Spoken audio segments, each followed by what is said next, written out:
Hello friends, ನಿಮಗೆಲ್ಲ ಮತ್ತೊಂದು ವಿಡಿಯೋಗೆ ಸ್ವಾಗತ. ಫ್ರೆಂಡ್ಸ್, ದರ್ಶನ್ ಅವರು ಜೈಲಿಗೆ ಹೋದ ಬಳಿಕ ಅವರ ಪತ್ನಿ ವಿಜಯಲಕ್ಷ್ಮಿ ಅವರು ದರ್ಶನ್ ಅವರನ್ನ ಹೊರಗಡೆ ಕರ್ಕೊಂಡು ಬರೋದಕ್ಕೆ ಎಷ್ಟೆಲ್ಲ ಪ್ರಯತ್ನ ಪಡ್ತಾ ಇದ್ದಾರೆ ಅಂತ ನಿಮಗೆಲ್ಲ ಗೊತ್ತೇ ಇದೆ. ದೇವಸ್ಥಾನಗಳಿಗೆ ಹೋಗಿ ಹರಕೆ ಕಟ್ಕೊಳ್ಳೋದ್ರಿಂದ ಹಿಡಿದು ಎಲ್ಲ ರೀತಿಯಲ್ಲೂ ಪ್ರಯತ್ನ ಪಡ್ತಾ ಇದ್ದಾರೆ. ದರ್ಶನ್ ಅವರು ಹಾಗೂ ವಿಜಯಲಕ್ಷ್ಮಿ ಅವರು ಪ್ರೀತಿಸಿ ಮದುವೆ ಆಗಿದ್ರೂ ಕೂಡ ಅವರ ಮಧ್ಯ ಮನಸ್ತಾಪ, ವೈಮನಸ್ಸು ಮೂಡೋದಕ್ಕೆ ಕಾರಣವೇನು ಗೊತ್ತಾ? ನಿಖಿತಾ ಅವರು ಬಂದ್ಮೇಲೆ ದರ್ಶನ್ ಅವರ ದಾಂಪತ್ಯ ಜೀವನದಲ್ಲಿ ಏನೆಲ್ಲ ಆಯಿತು, ಜೈಲಿಗೆ ಹೋಗಿ ಬಂದ್ಮೇಲೆ ಇನ್ನು ಮುಂದೆ ಈ ರೀತಿಯ ತಪ್ಪು ಮಾಡಲ್ಲ ಅಂದಿದ್ದ ದರ್ಶನ್ ಅವರು ಮತ್ತೆ ಪವಿತ್ರ ಗೌಡ ಜೊತೆಗಿನ ಸಂಬಂಧದಿಂದ ತಮ್ಮ ಜೀವನವನ್ನ ಹಾಳು ಮಾಡ್ಕೊಳ್ತಾ ಇದ್ದಾರಾ? ದರ್ಶನ್ ಅವರು ಕೊಡಿಸಿದ್ದ ಐಷಾರಾಮಿ ಕಾರನ್ನ ವಿಜಯಲಕ್ಷ್ಮಿ ಅವರು ತಮ್ಮ ಬಾಯ್ ಫ್ರೆಂಡ್ಗೆ ಆ ಕಾರನ್ನ ಕೊಟ್ಟಿದ್ದು ನಿಜಾನಾ? ಫ್ರೆಂಡ್ಸ್, ಕನ್ನಡದ ಸೂಪರ್ ಸ್ಟಾರ್ ದರ್ಶನ್ ಅವರ ಬಗ್ಗೆ ನಿಮಗೆ ಎಲ್ಲ ರೀತಿಯ ಮಾಹಿತಿ ಗೊತ್ತೇ ಇರುತ್ತೆ. ಆದರೆ ಅವರ ಪತ್ನಿ ವಿಜಯಲಕ್ಷ್ಮಿ ಅವರ ಬಗ್ಗೆ ನಿಮಗೆ ತಿಳಿಯದ ಸಾಕಷ್ಟು ವಿಚಾರಗಳನ್ನು ಇವತ್ತಿನ ಈ ಒಂದು ವಿಡಿಯೋದಲ್ಲಿ ಹೇಳ್ತಾ ಇದ್ದೀವಿ. ವಿಡಿಯೋವನ್ನ ಎಲ್ಲೂ ಸ್ಕಿಪ್ ಮಾಡದೆ ಸಂಪೂರ್ಣವಾಗಿ ನೋಡಿ. ಫ್ರೆಂಡ್ಸ್, ವಿಜಯಲಕ್ಷ್ಮಿ ಹುಟ್ಟಿದ್ದು ನವೆಂಬರ್ 11ನೇ ತಾರೀಕು. ಇವರ ತಂದೆ ಅನಂತ ಶಯನಂ ನಾಯ್ಡು, ತಾಯಿ ಸುಮತಿ, ಅಕ್ಕ ಸುಮಂಗಳಮ್ಮ. ಈ ದಂಪತಿಯ ಹಿರಿಯ ಮಗಳಾಗಿ ಜನಿಸಿದ್ರು ವಿಜಯಲಕ್ಷ್ಮಿ ಅವರು. ಇವರಿಗೆ ವಾಸುದೇವ್ ಎಂಬ ಸಹೋದರ ಇದ್ದಾರೆ. ಓದಿನಲ್ಲಿ ಮುಂದಿದ್ದ ವಿಜಯಲಕ್ಷ್ಮಿ ಅವರು ಕೆಮಿಕಲ್ ಇಂಜಿನಿಯರಿಂಗ್ ಪದವಿಯನ್ನ ಪಡೆದ್ರು. ಕಾಲೇಜು ದಿನಗಳಲ್ಲೇ ದೂರದರ್ಶನ ಚಂದನ ವಾಹಿನಿಯಲ್ಲಿ ಆಂಕರ್ ಆಗಿಯೂ ಕೆಲಸವನ್ನ ಮಾಡಿದ್ರು. ವಿಜಯಲಕ್ಷ್ಮಿ ಅವರು ಕಾಲೇಜಿಗೆ ಹೋಗ್ತಾ ಆಂಕರಿಂಗ್ ಮಾಡ್ತಾ ಇರುವಾಗಲೇ ದರ್ಶನ್ ಅವರ ಪರಿಚಯವಾಗುತ್ತೆ.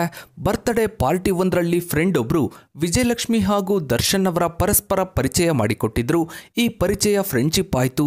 ಫ್ರೆಂಡ್ಶಿಪ್ ಪ್ರೀತಿಯಾಗಿ ಬದಲಾಯಿತು. ಇಬ್ಬರು ಸಂಬಂಧಿಕರು ಅನ್ನೋ ವಿಚಾರ ಇವರ ಪ್ರೀತಿಗೆ ಪ್ಲಸ್ ಪಾಯಿಂಟ್ ಆಯ್ತು. ಈ ಸಮಯದಲ್ಲಿ ದರ್ಶನ್ ಅವರು ಇನ್ನೂ ಸಿನಿಮಾ ಕ್ಷೇತ್ರಕ್ಕೆ ಬಂದಿರಲಿಲ್ಲ. ಧಾರಾವಾಹಿಗಳಲ್ಲಿ ಕೆಲಸವನ್ನ ಮಾಡ್ತಾ ಇದ್ರು. ನಂತರದ ದಿನಗಳಲ್ಲಿ ಮೆಜೆಸ್ಟಿಕ್ ಸಿನಿಮಾದ ಮೂಲಕ ಸಿನಿಮಾ ರಂಗಕ್ಕೆ ಎಂಟ್ರಿ ಕೊಟ್ಟು ಸಿನಿಮಾಗಳನ್ನ ಮಾಡ್ತಾ ಹೋದ್ರು. ಸುಮಾರು 3-4 ವರ್ಷ ಲವ್ ಮಾಡಿದ್ದ ವಿಜಯಲಕ್ಷ್ಮಿ ದರ್ಶನ್ ಜೋಡಿ ಮದುವೆ ಆಗೋದಕ್ಕೆ ನಿರ್ಧಾರವನ್ನ ಮಾಡಿದ್ರು. ಇದಕ್ಕೆ ಇಬ್ಬರ ಮನೆಯಲ್ಲೂ ಒಪ್ಪಿಗೆ ಸಿಕ್ತು. ನಂತರ 2003ರ ಮೇ 19ರಂದು ಧರ್ಮಸ್ಥಳದಲ್ಲಿ ಮದುವೆ ಆದ್ರು. ಕೆಲವು ವರ್ಷ ಸಂಸಾರ ಚೆನ್ನಾಗೇ ನಡೀತು. ಆಂಕರಿಂಗ್ ಕೆಲಸ ಬಿಟ್ಟ ವಿಜಯಲಕ್ಷ್ಮಿ ಅವರು ಒಳ್ಳೆಯ ಜಾಬ್ ಆಫರ್ಗಳು ಬಂದರೂ ಕೂಡ ಹೋಗಲಿಲ್ಲ. ಮದುವೆಯಾದ ನಂತರ ದರ್ಶನ್ ಅವರು ಹಾಗೂ ವಿಜಯಲಕ್ಷ್ಮಿ ಅವರ ಸಂಸಾರ ಬಹಳ ಚೆನ್ನಾಗೇ ಇರುತ್ತೆ. ದರ್ಶನ್ ಅವರು ತಮ್ಮ ಹೆಸರಿನಲ್ಲಿದ್ದ ಕೆಲವೊಂದಿಷ್ಟು ಆಸ್ತಿಗಳನ್ನ ವಿಜಯಲಕ್ಷ್ಮಿ ಅವರ ಹೆಸರಿಗೆ ಟ್ರಾನ್ಸ್ಫರ್ ಮಾಡಿದ್ರು. ಅದರಲ್ಲಿ ಮನೆ, ಸೈಟ್, ಫಾರ್ಮ್ ಹೌಸ್, ಕಮರ್ಷಿಯಲ್ ಕಾಂಪ್ಲೆಕ್ಸ್ಗಳು ಸೇರಿದ್ವು. ಇದರ ಜೊತೆಗೆ ವಿಜಯಲಕ್ಷ್ಮಿ ಅವರ ಹೆಸರಲ್ಲಿ ಫಾರ್ಮ್ ಹೌಸ್ಗೆ ಕೆಲವೊಂದಿಷ್ಟು ಪ್ರಾಣಿ ಪಕ್ಷಿಗಳನ್ನು ಕೂಡ ತರಿಸಿದ್ರು ದರ್ಶನ್ ಅವರು. ಈ ಜೋಡಿಗೆ 2008ರಲ್ಲಿ ವಿನೀಶ್ ಎಂಬ ಗಂಡು ಮಗು ಜನಿಸುತ್ತೆ. ಚೆನ್ನಾಗಿದ್ದ ವಿಜಯಲಕ್ಷ್ಮಿ ದರ್ಶನ್ ಸಂಸಾರದಲ್ಲಿ ಸಮಸ್ಯೆ ಶುರುವಾಗೋದೆ 2009ರಲ್ಲಿ. ಸ್ವಿಟ್ಜರ್ಲ್ಯಾಂಡ್ನಲ್ಲಿ ಪೊರ್ಕಿ ಸಿನಿಮಾದ ಶೂಟಿಂಗ್ ಆಗಿ ತಮ್ಮ ಜೊತೆಗೆ ವಿಜಯಲಕ್ಷ್ಮಿ ಅವರನ್ನು ಕರ್ಕೊಂಡೋಗಿದ್ರು ದರ್ಶನ್. ಈ ವೇಳೆ ಸಹನಟಿಯರು ಮತ್ತು ಡ್ಯಾನ್ಸರ್ಗಳ ಜೊತೆ ಗಂಡನ ವರ್ತನೆ ಕಂಡು ವಿಜಯಲಕ್ಷ್ಮಿ ಅವರು ಕೋಪಗೊಂಡಿದ್ರು.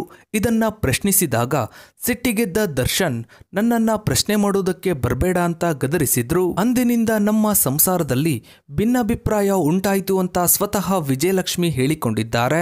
ಜೊತೆಗೆ ನಟಿ ನಿಖಿತಾ ಜೊತೆಗಿನ ದರ್ಶನ್ ಸಂಬಂಧವು ನಮ್ಮ ಸಂಸಾರಕ್ಕೆ ಅಡ್ಡಿಯಾಯಿತು ಎಂದಿದ್ದಾರೆ. ಇದೇ ವಿಚಾರಕ್ಕೆ ಇಬ್ಬರ ಮಧ್ಯ ಆಗಾಗ ಗಲಾಟೆಯೂ ಕೂಡ ನಡೀತಾ ಇತ್ತು. ಇಲ್ಲಿಯವರೆಗೂ ಮನೆಯಲ್ಲೇ ಇದ್ದ ದರ್ಶನ್ ವಿಜಯಲಕ್ಷ್ಮಿ ಗಲಾಟೆ 2011ರಲ್ಲಿ ಹೊರಗಡೆ ಬಂತು.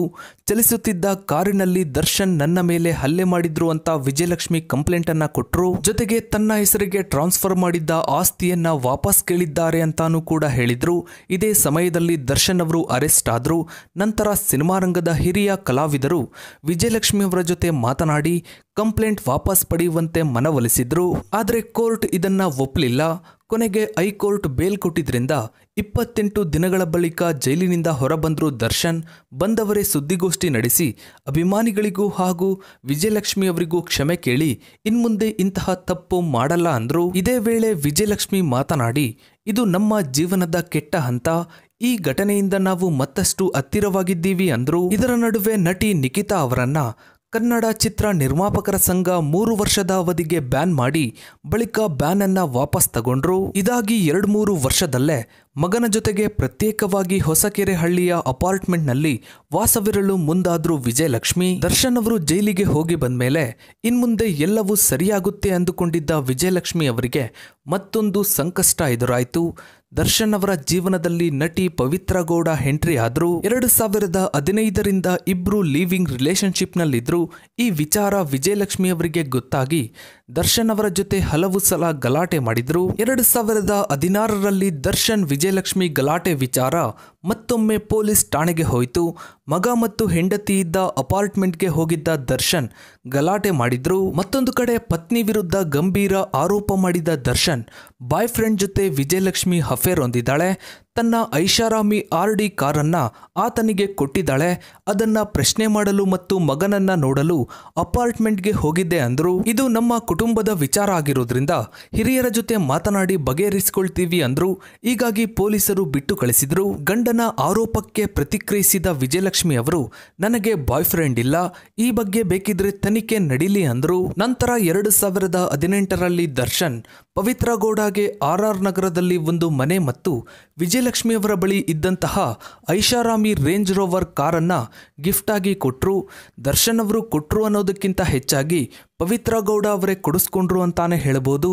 ಈ ವಿಚಾರ ವಿಜಯಲಕ್ಷ್ಮಿ ಅವರಿಗೆ ಗೊತ್ತಾಗಿ ದರ್ಶನ್ ಅವರ ಬಳಿ ಕೇಳಿದಾಗ ನನ್ ದುಡ್ಡು ನನ್ನಿಷ್ಟ, ಕೇಳೋದಕ್ಕೆ ನೀನ್ಯಾರು ಅಂತ ಬೈದಿದ್ರಂತೆ. ಈ ಮೂಲಕ ಪವಿತ್ರ ಗೌಡರಿಂದ ತಮ್ಮ ಮಧ್ಯ ಮತ್ತೆ ವೈಮನಸ್ಸು ಮನಸ್ತಾಪ ಏರ್ಪಡ್ತು ಅಂತ ವಿಜಯಲಕ್ಷ್ಮಿ ಹೇಳಿಕೊಂಡಿದ್ದಾರೆ. ಜೊತೆಗೆ ವಿಜಯಲಕ್ಷ್ಮಿ ಅವರು ಯಾವುದೇ ಐಷಾರಾಮಿಯ ವಸ್ತುಗಳನ್ನ, ಒಡವೆಗಳನ್ನ, ಬಟ್ಟೆಗಳನ್ನ ತಗೊಂಡ್ರೂ ಕೂಡ ಅದೇ ರೀತಿಯ ವಸ್ತುಗಳನ್ನ, ಅದೇ ರೀತಿಯ ಒಡವೆಗಳನ್ನ, ಬಟ್ಟೆಗಳನ್ನ ಪವಿತ್ರ ಗೌಡಗೂ ಕೂಡ ದರ್ಶನ್ ಅವರು ಕೊಡಿಸ್ಬೇಕಂತೆ. ಜೊತೆಗೆ ದರ್ಶನ್ ಅವರ ಖಾಸಗಿ ಫೋಟೋ, ವಿಡಿಯೋಗಳ ಹಾರ್ಡ್ ಡಿಸ್ಕ್ ಅನ್ನ ಹಿಡ್ಕೊಂಡು ಪವಿತ್ರ ಗೌಡ ಬ್ಲಾಕ್ ಮೇಲ್ ಮಾಡ್ತಿರೋದು ಗೊತ್ತಾಯ್ತು ಎಂದಿದ್ದಾರೆ. ಇನ್ನು 2020ರಲ್ಲಿ ವಿಜಯಲಕ್ಷ್ಮಿ ಅವರು ಮತ್ತು ಅವರ ಸ್ನೇಹಿತರು ಸೇರಿ ಮೈ ಫ್ರೆಶ್ ಬ್ಯಾಸ್ಕೆಟ್ ಅನ್ನೋ ಕಂಪನಿಯನ್ನ ಶುರು ಮಾಡಿದ್ರು.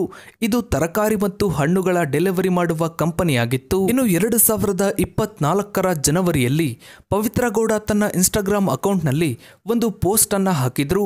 ತನ್ನ ಮತ್ತು ದರ್ಶನ್ ನಡುವಿನ ಸಂಬಂಧಕ್ಕೆ 10 ವರ್ಷ ಅಂತ ಬರೆದುಕೊಂಡ್ರು. ಜೊತೆಗೆ ದರ್ಶನ್ ಜೊತೆಗಿರುವ ಫೋಟೋಗಳನ್ನ ಶೇರ್ ಮಾಡಿಕೊಂಡ್ರು. ಇದೇ ವಿಚಾರಕ್ಕೆ ಪವಿತ್ರ ಗೌಡಳನ್ನ ಆನ್ಲೈನ್ನಲ್ಲೇ ತರಾಟೆಗೆ ತೆಗೆದುಕೊಂಡ ವಿಜಯಲಕ್ಷ್ಮಿ ಕೋರ್ಟ್ ಮೆಟ್ಟಿಲೇರಿ ದರ್ಶನ್ ಅವರ ಫೋಟೋ ಬಳಸದಂತೆ ಪವಿತ್ರ ವಿರುದ್ಧ ತಡೆಯಾಜ್ಞೆ ತಂದ್ರು. ಇನ್ನು ಈಗ ಇದೇ ಪವಿತ್ರ ಗೌಡಗೆ ಕೆಟ್ಟ ಮೆಸೇಜ್ಗಳು ಬಂದಿವೆ ಅನ್ನೋ ಕಾರಣಕ್ಕೆ ದರ್ಶನ್ ಅವರು ಕೊಲೆ ಆರೋಪದಲ್ಲಿ ಜೈಲು ಸೇರಿದ್ದಾರೆ. ಮತ್ತೊಂದು ಕಡೆ ವಿಜಯಲಕ್ಷ್ಮಿ ಅವರು ತನ್ನ ಗಂಡನನ್ನ ಇದರಿಂದ ಬಿಡಿಸಿಕೊಂಡು ಬರೋದಕ್ಕೆ ಹರಸಾಹಸ ಪಡ್ತಾ ಇದ್ದಾರೆ. ದೇವಸ್ಥಾನಗಳಿಗೆ ಹೋಗಿ ಹರಕೆಗಳನ್ನ ಕಟ್ಕೊಳ್ತಾ ಇದ್ದಾರೆ. ಸೊ ಇದಾಗಿತ್ತು ಫ್ರೆಂಡ್ಸ್ ಇವತ್ತಿನ ಈ ಒಂದು ವಿಡಿಯೋದ ಬಗ್ಗೆ ನಿಮ್ಮ ಅನಿಸಿಕೆ, ಅಭಿಪ್ರಾಯಗಳನ್ನ ತಪ್ಪದೆ ಕಮೆಂಟ್ ಸೆಕ್ಷನ್ ಅಲ್ಲಿ ಕಮೆಂಟ್ ಮಾಡಿ. ಹಾಗೆ ವಿಡಿಯೋಗೊಂದು ಲೈಕ್ ಮಾಡ್ತಾ ವಿಡಿಯೋನ ಆದಷ್ಟು ಎಲ್ಲ ಕಡೆ ಶೇರ್ ಮಾಡಿ. ನೀವಿನ್ನು ನಮ್ಮ ಚಾನಲ್ಗೆ ಸಬ್ಸ್ಕ್ರೈಬ್ ಆಗಿಲ್ಲ ಅಂದ್ರೆ ಕೆಳಗಡೆ ಕಾಣೋ ಸಬ್ಸ್ಕ್ರೈಬ್ ಬಟನ್ ಕ್ಲಿಕ್ ಮಾಡಿ. ಹಾಗೆ ಪಕ್ಕದಲ್ಲಿ ಕಾಣೋ ಬೆಲ್ ಐಕನ್ ಕೂಡ ಕ್ಲಿಕ್ ಮಾಡಿ. Thanks for watching.